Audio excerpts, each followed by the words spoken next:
Hi, and welcome back to another episode of the History of Fan Anime. I'm your host, William Chow. In today's episode, it's a really first of a series of episodes. I'm going to try to attempt to do something that I've not done before, but I always had the idea of, and that is to do a review on some written work about anime.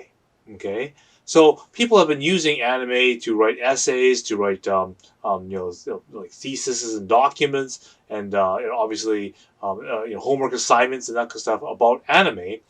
And so in this episode is going to be a start of a long chain of episodes, because obviously to fully do an analysis on a written work, it may require me several episodes to go over different points and that kind of stuff. But um, this is one of these sort of rare situations I get to do this. So before I begin and talk about this, I want to remind people to go down below, click like, and click subscribe.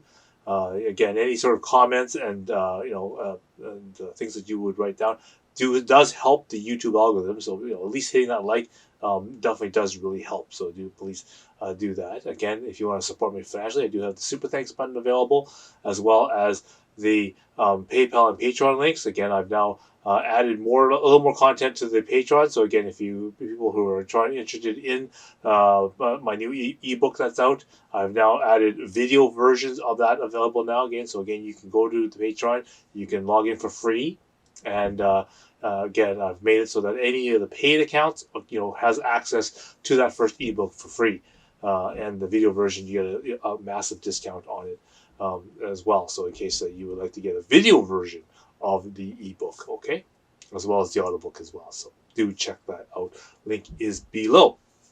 Okay, so as I said, in this episode, I'm going to be going through and doing analysis on these written pieces of work. So people have obviously submitted either thesis documents or maybe their homework assignments, or that's for some of the writing, creative writing, or in this case it's whatever studies that they happen to be doing. Okay, and it uses a lot of references to anime, and part of the reason why I made this this channel is to inform people and to record and document history, of this age of anime that we've had in North America. And a lot of people who are doing this kind of research and that kind of stuff are having problems finding actual sources and actual information in regards to this era of anime. Okay, and and I've seen it from people from Crunchyroll and people from various different magazines and that kind of stuff are all interviewing different people and are trying to find information about the origins of how anime got this way. So in today's episode, I've come across a piece of writing. Okay, it does have this sort of a political sort of type of leaning towards it. Okay, and again, I don't want to talk politics and that kind of stuff, and most people don't really care, especially on this particular part of the channel, because my emphasis is on this again, documenting a time period in our history that that transpired and isn't well documented. Not very many people have written too many articles and that kind of stuff about it, and not too many people, especially from this particular era, have basically documented what exactly has gone on in this thing. And so what ends up happening is people tend to rely on things like Google and whatnot to write their essays and to get confirmation bias on their particular works. And this is particularly poor when Google does not show results for things that happened in the 1990s or the 1980s, right? They actually need some people, some interviews, and that kind of stuff to be made. And that's, primarily one of the main functions of my channel here, is to provide this documentation, to show you pictures, to tell you stories and accounts, show you merchandise and things that came from that, and how we came across it, getting this stuff, what this means, tie in things that happen in anime with things that are happening in real life. Okay, and that's what I'm trying to do with that. So again, this isn't a typical type of episode, and the way that I'm tackling this episode is maybe a little bit strange and very very long. Okay, but I assure you, even though we are touching a little bit on politics, do not pay attention to it too much because I won't delve too deeply into it. Okay, I'll touch on it, but I won't really get into why what particular things that happen on that, because there's a lot of factors and that kind of stuff, and that's not what this particular channel is really about to. But what I want to address, and which is the most important thing, is when people do research, okay, and they go and try to find information that supports their research, okay, and they use Google and that kind of stuff, this is confirmation bias. The fact that you're specifically looking for information and looking for essentially yes men, okay, people that will say yes to whatever you say, to basically confirm what you're writing. And of course, this is really poor scientific method, right? And since the topic is anime, I want to be this person that comes in and says, okay, using my own accounts, my own and whatever evidence and documentations and that kind of stuff, fan letters and newsletters, merchandise, art books, or whatever that happens to be, that I have available as a historic archive. I want to present it to you and tell my story in helping you understand and build this picture, the story. If you want to, kind of have a vision that's not just in front of you but around you, right? What are all the other factors that transcribe around you?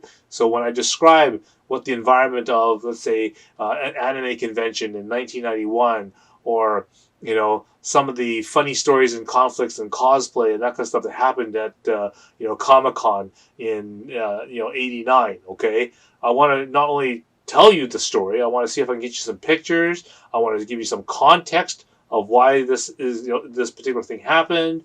Was there any other things happening at the con that might have transpired? What about any sort of popular culture things that were also happening, or news stories that was happening at that particular time that has a significance of why this sort of thing occurred in anime? And this is what I want to present.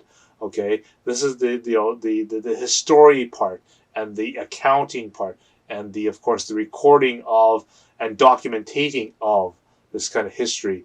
Because as I said, um, we're all getting older, okay, and if we don't tell our story, if we don't get it, told in and documented, then we may become people like Carl Masek, Don Yee, Torrance Smith, all these people who are pivotal members of the anime community, but they're no longer around anymore, and they can't tell their story, and and all the things, whether or not good, bad, conflicts, their opinions on stuff, on how they handled things, and all the inside stories that we can't find on Google, and people didn't post on any sort of form, gets lost. Okay, that part of history is lost, and until someone comes through and documents it, maybe brings out some receipts and brings out some scripts or things of basically historical importance, okay, like these anime artifacts, if you will, okay, um, you know their story will never be fully, as I said, fully appreciated and fully understood, and then it'll be just basically left for interpretation. And one good example I just did a few episodes ago is the story of the most mysterious song on the internet. Okay, the mere fact that it is highly possible that most members of the band who wrote that song are no longer around. Even the producer that probably made that thing is probably, maybe, possibly no longer around. And with that, it may be very impossible to find out who exactly wrote that song and where it came from and that kind of stuff. And it may be just one of those untold, basically unsolved mysteries, right? And in this era, at this particular time, there should be no excuse for these untold mysteries or unsolved unresolved and unsolved anime things in history. Because as I said, we are still very, very young. As I said, we have entered a year of 40 years of anime in North America here. We should be able to have and document our own history and be able to do that, because as I said, we're not that old yet. Not that old yet, so let's get that. Okay, so anyway, I apologize for such a long opening. But yes, so here we're going to be in.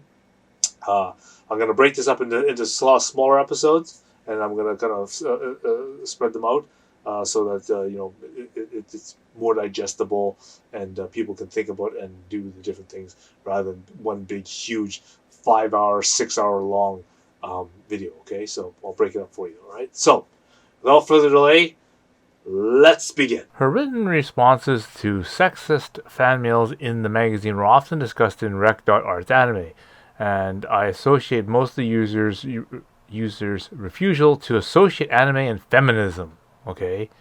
Which, kind of makes sense, really. Under the argument, keep anime and anime fandom fun, okay?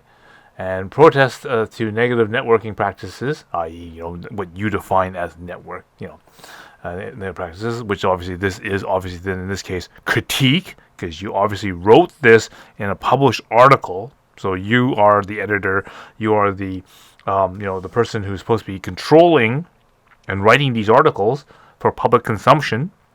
And obviously if people want to critique it and say, hey, this, they don't agree with your point of view, or they have something to comment about that thing. Well, you can't call that negative networking, okay? If we're going to have say a conversation, a different point of view, if you express your opinions, then other people can express their opinions, right? You can't have a one-sided argument, because again, you're pressing the "it's my way or the highway." You bought my book, so or magazine or whatever. I must be right, or this is what it is because I wrote it. Okay, and to have this attitude, obviously, met with obviously some conflict, because again, you have to understand the people who you're doing it. This is what Kathleen Turner, did to Star Wars. She did not understand and did not. Do what the fans wanted. Produce content in which what the fans want. Okay? And sort of interjecting her, basically her agenda.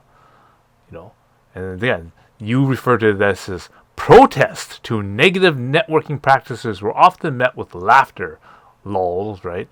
And trolling, okay, which at this time was called flaming, right?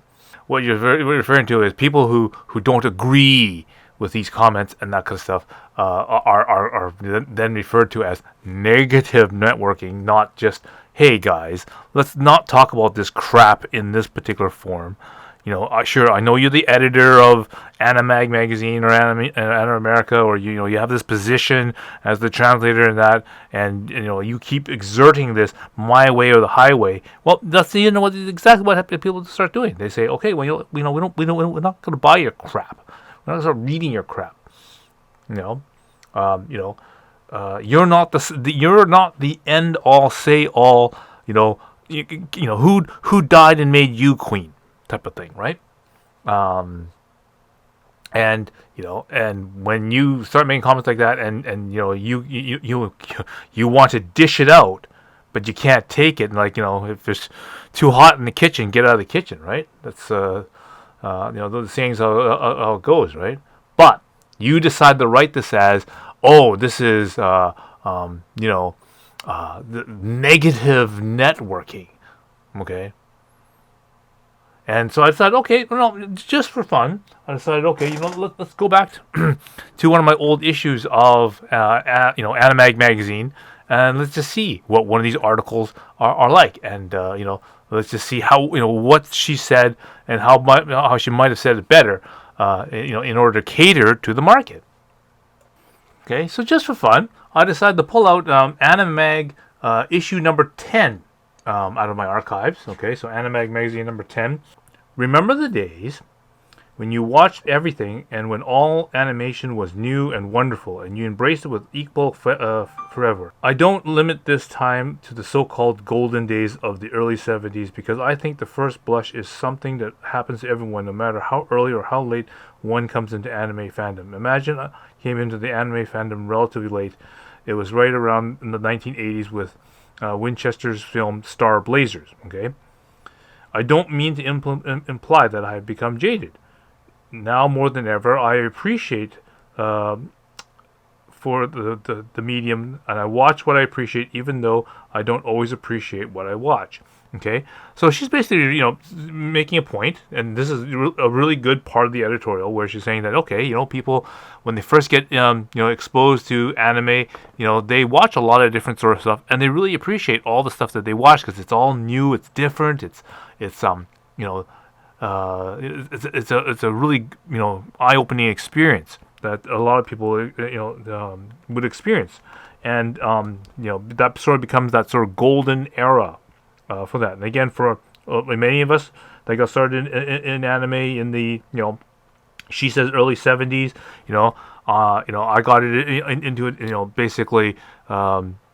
The 1985 and that kind of stuff when I first moved down to Vancouver and really got interested in anime.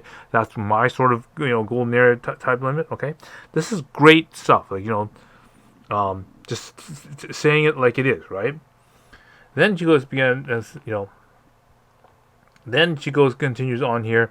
It says, as I began to understand what was actually being said, because she's learning how to do translations and that kind of stuff, I began to realize that many of the grand and noble themes I that once entranced with less comprehensible days is often simple indeed, puerile tales that relied on the sadly overused revenge seeker who loved one has been slain by bad guy storyline.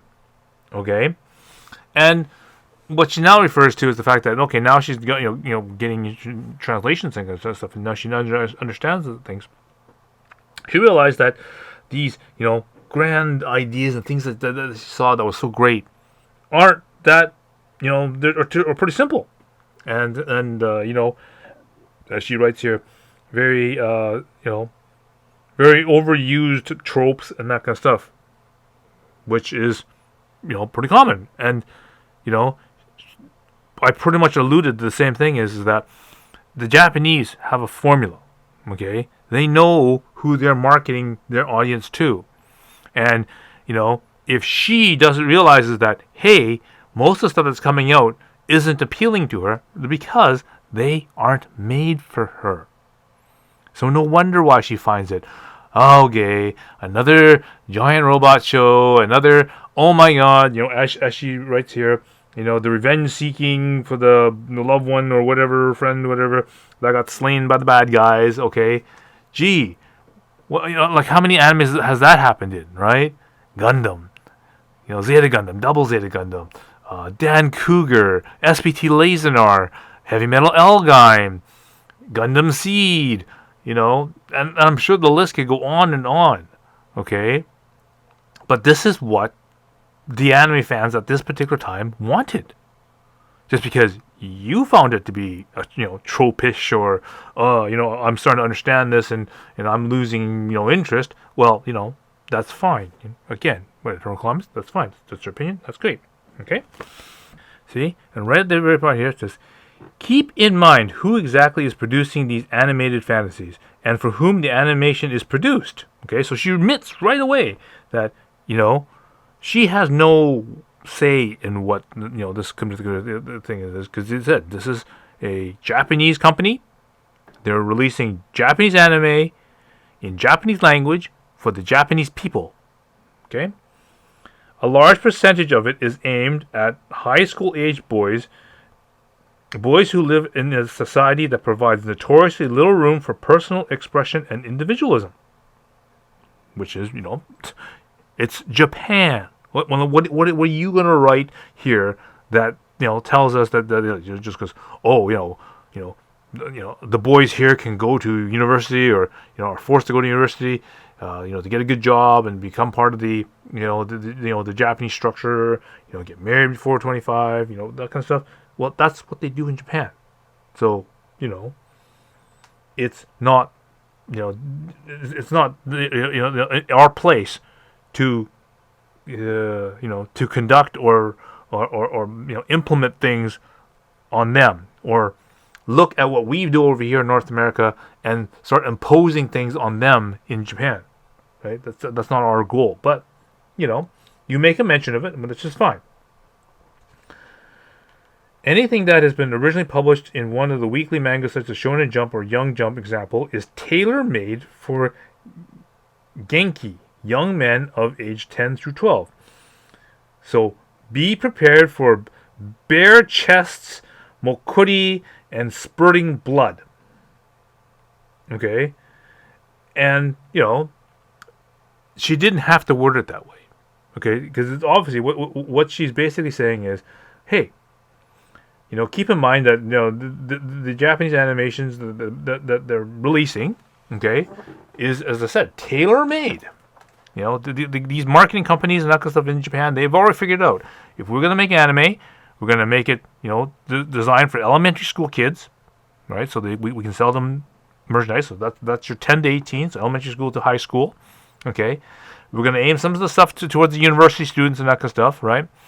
And then a little bit to the middle-aged guys, because once they they get out of university and that kind of stuff, they don't have free time anymore. They're out trying to look for a job and get placements and that kind of stuff like that. So they start leaning away from the anime, right?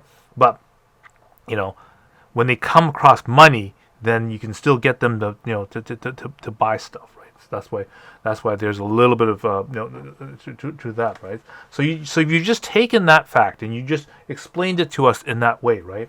But to end it on a comment such as "Be prepared for bare chests, mokuris, and spurting blood," okay, in such in such a way that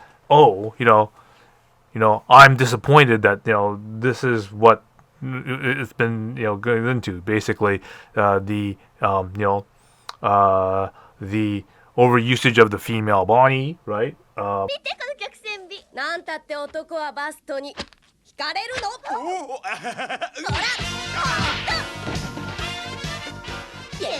Mokuri, referring to City Hunter, doing the wild thing, right?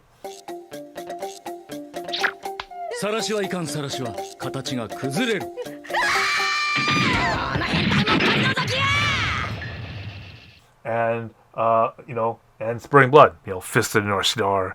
The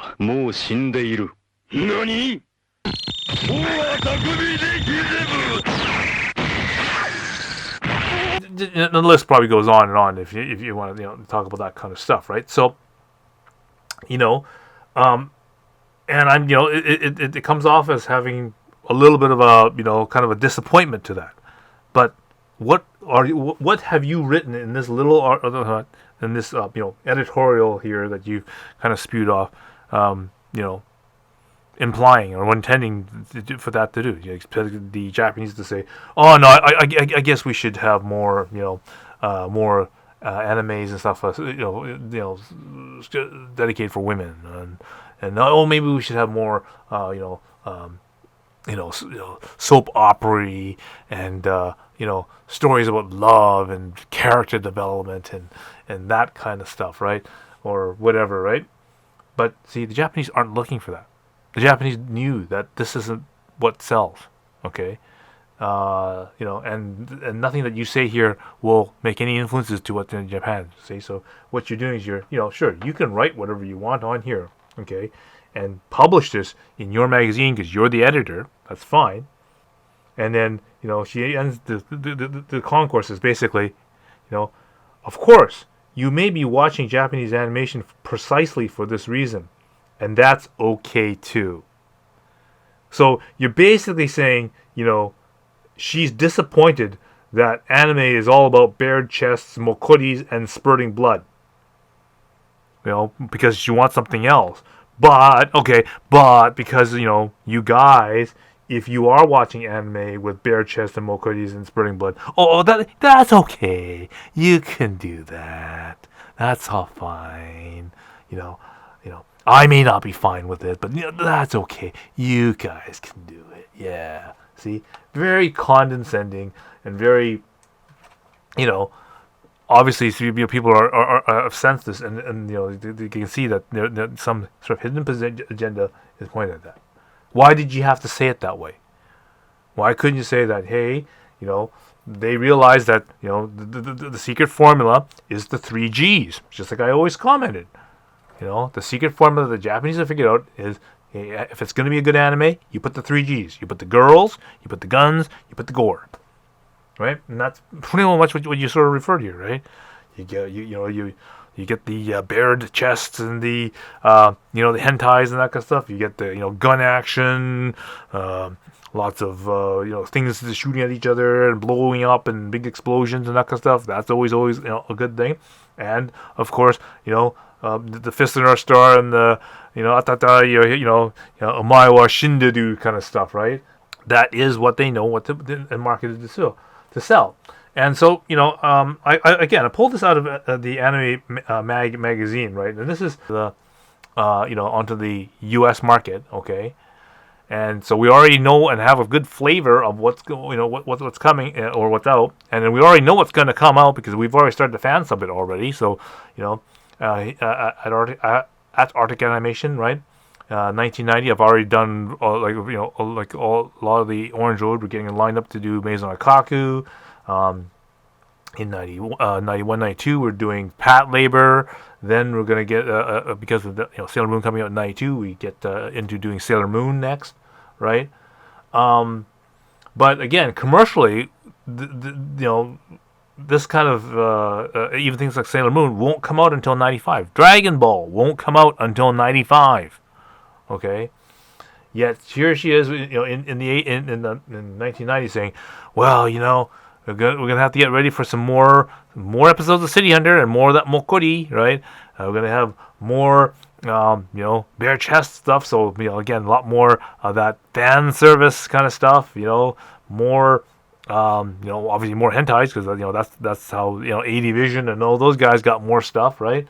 And yeah, more of that, Fist of the North Star, Crying Freeman, which is again another Viz product. So her company is licensing that kind of material that she's not happy about, but what can she do? That's the company that she works with, right?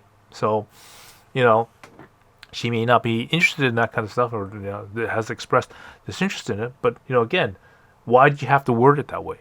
Couldn't you just say, the Japanese animation has been primarily aimed at this particular market, and the things that that sell are like this, right? Of course, when she wrote that article in 1990, she didn't know that things like Sailor Moon were going to come out 2 years later. Okay, there are lots of girls animes and that kind of stuff out there, but nobody here in North America is going to release things like Creamy Mommy and Pastel Yumi and things like that, right? No one is shooting for those type of things. Even Orange Road, which is about as close as you're gonna get Slice of Life, right? We were just finishing releasing that, and she makes no mention of that kind of thing because again, their company Viz doesn't have the rights for that. Animego is going to get the rights for that, and even with those rights and that kind of stuff, they still didn't get it out onto the shelf until much later. Okay, so again, this is just a comment, and as an editor, and as I said, as a person that's trying to tailor make and be the being professional, right? Having proper, and addressing your fans in a proper way. And as I said, being the editor, you had full control over the words that you used, right? The tone, Sure, I get it. Grammarly doesn't exist in 1990, but geez, couldn't someone just say, hey, maybe you shouldn't word it that way. Maybe it should be worded this way. No. You know why? Because it's my way or the highway. And so that sort of attitude, if that happens, and you can dish it out, but then be ready to to take the flack and take the criticism when people say, hey, I don't like the way that was said, or what did you mean by that, or what are you implying, that kind of stuff. and if people start probing in, and you come up with answers that people are not happy with, well then guess what? You have exactly the same problem that Disney is having with the entire Star Wars franchise right now, where the fans are totally pissed off at what you have done to the to the franchise. Okay, here under Lucasfilms, everyone had a very grandiose idea of what Star Wars was supposed to be, and how it's turned out. But when you gave it over to Disney, and Kathleen Turner decided to stick her fingers in everything and do it the hey, it's my way or the highway, and if you don't like it, then obviously you're not a Star Wars fan because I'm the authority on Star Wars now, right? And you do this to the fans, and the fans don't receive the content that they want, or you're shoving an agenda down them, then this is what's going to happen. People are just going to say, I'm not putting my money to support this kind of stuff. And guess what happens? You get you get poor ratings. You get people not buying into this stuff. Every other Star Wars franchise that has come after the main movies has not done very well, and especially all these small TV shows that are coming out, like all these small shows like The Accolade and all that kind of stuff that's all come out and whatnot, has tanked. Okay, their ratings have gone bad. You've got the fans arguing with the directors, the actors, and that kind of stuff. You're not producing and things that the fans are interested in, and you're just raising the conflict level between the fans. Okay, and in the end, nobody is winning. The fans aren't winning because they're not getting the product that you're doing, and the studios and that kind of stuff are not going to win because you're basically spending all this money in production and that kind of stuff, and you're not making it back because the people aren't buying the product. They're not watching the product, and that's part of the problem. Go woke, go broke, right? That's what happens. And so this is definitely a situation of this happening. And so I decided to pull this example just to show you, a typical article, okay, and how it could have been better worded, better toned, not to speak down to the anime fans.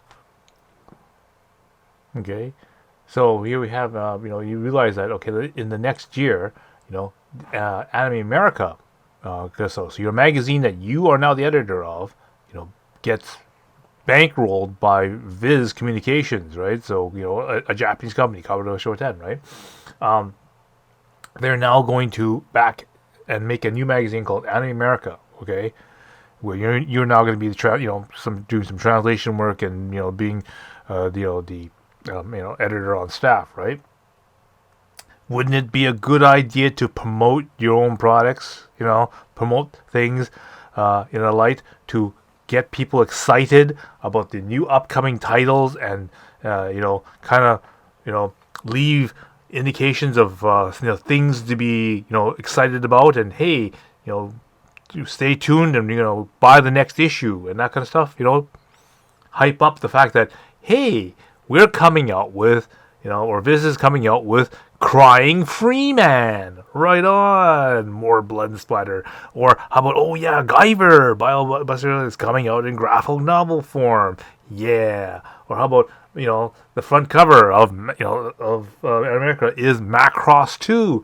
Oh my god, build up some excitement, get your fans interested in this stuff. Just because, oh my god, there's a female figure on the front cover of the Anime America magazine. Oh, that's bad. You have a responsibility for the people who are paying your paycheck, okay? They don't need you to put down their anime, to not advertise and not, hype up the stuff that they're, releasing in this magazine, right?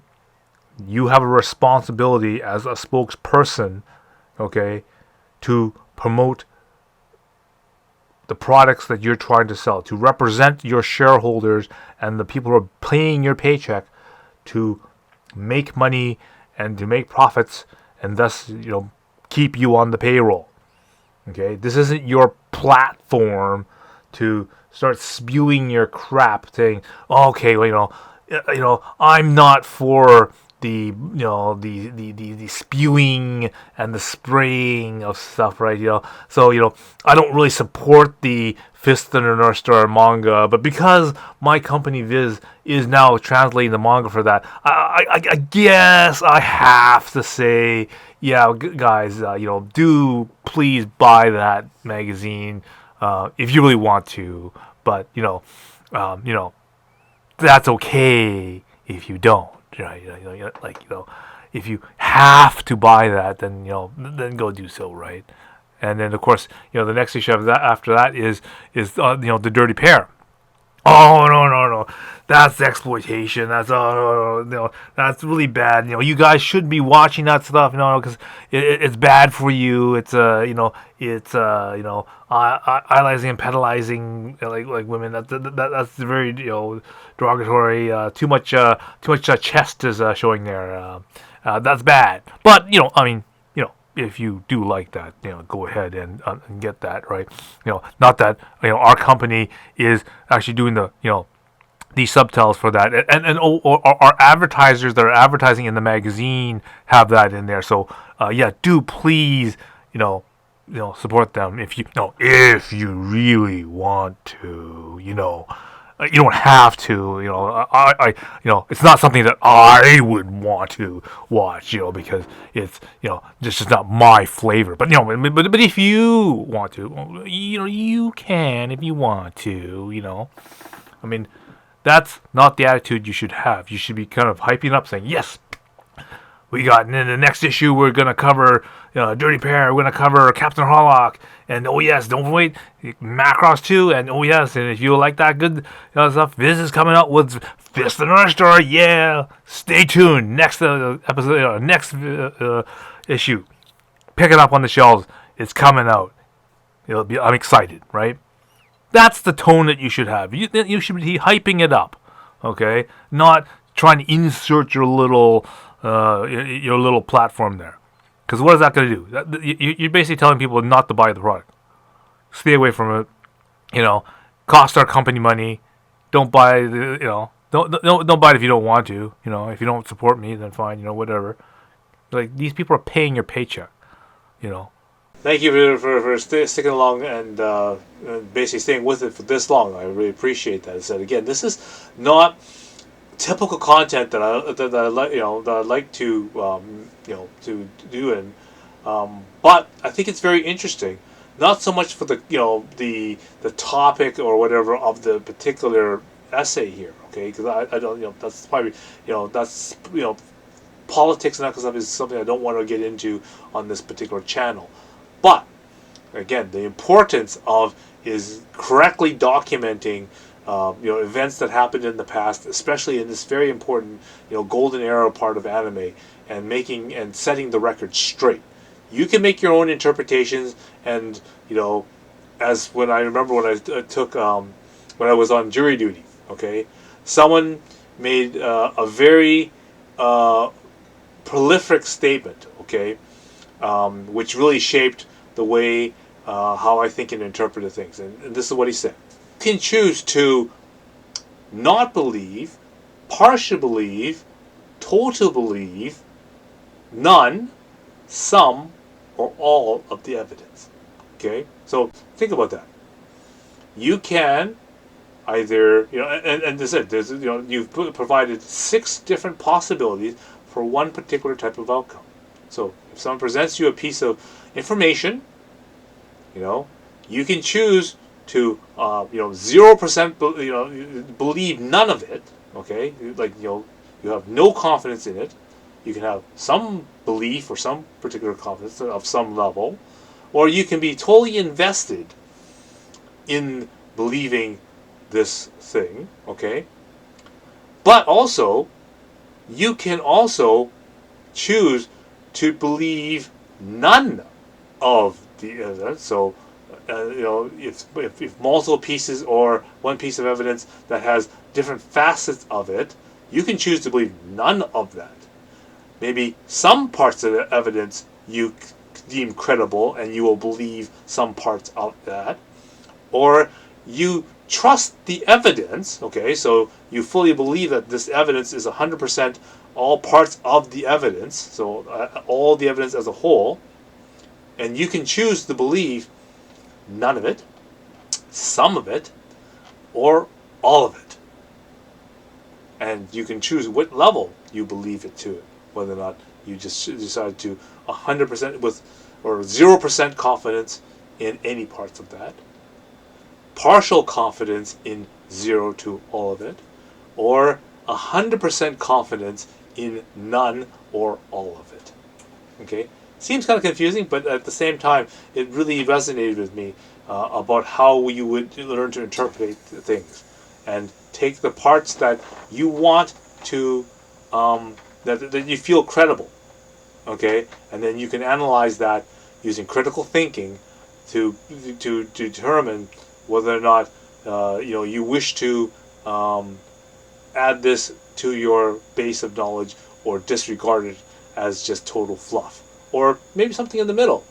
Partially you agree with certain parts, you don't agree with certain parts, you feel fuzzy about certain parts, but you're confident that the evidence is actually true, but you're not really sure. Well, that's so it handles all the different gray zones, both positively on that. So again, the goal here is to train your mind how to see the world differently, how to question what others say. I've come to realize that there are 3 categories of truth: personal truth, political truths, and the objective truths that shape our understanding of the universe. The interesting thing about an objective truth is that it's true no matter what. Imagine that. That's just something one story I like to reflect on. But again, we have more episodes of this. This is a fairly long essay, but as I said, I'll split up the episodes and have more of that again. So thank you for staying this long. But again, don't be turned off by the fact of the topic that this is about. Because I'm not going to try to cover the politics and that kind of stuff a little bit. I'll touch on it a little bit just because I have to. But for the most part, I want to stick to the history. All right. So thank you again, and I will see you in the next episode. So until next time, I will see you again.